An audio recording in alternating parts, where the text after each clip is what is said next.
Another day, another basketball stories na naman ang pagkikwentuhan natin. At ngayon nga ay ang pag-uusapan natin ang balitang may bagong Twin Tower na nga daw ngayon ang Los Angeles Lakers. At ang balitang dalawang bagong superstar center na balak kunin ng Golden State Warriors.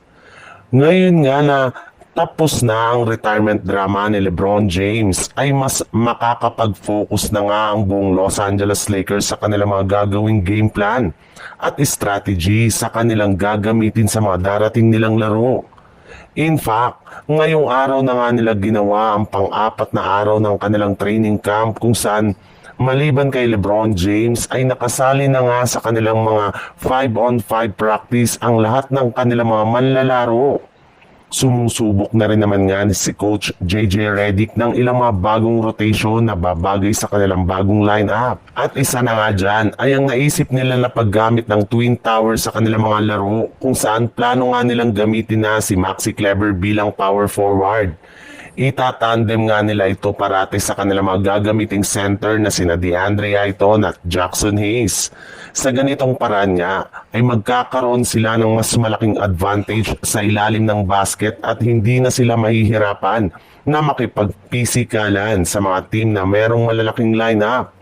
Hinihintay na lang naman nga nila na makabalik si Maxi Kleber mula sa kanilang minor quad injury.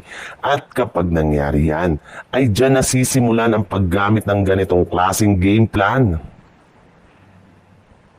Sa ibang balita naman, matapos nga na magkaroon ng Golden State Warriors ng magandang performance sa kanilang unang game pa lang ng preseason ay meron na nga silang tsansa na makapag-compete sa kampyonato.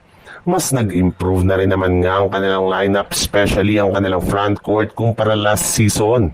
Pero sa kabila nga ng maayos na kalagayan ngayon ng Golden State Warriors, ay hindi pa rin nga sinasarado ng kanilang front office ang kanilang kagustuhan na makakuha ng isang legit na superstar big man sa mga susunod na taon. At kasama nga sa mga pinagpipilian nila ngayon na bagong center ay sina Bam Adebayo mula sa Miami Heat na kasalukuyang nire-recruit ngayon ni Jimmy Butler na lumipat sa Golden State Warriors.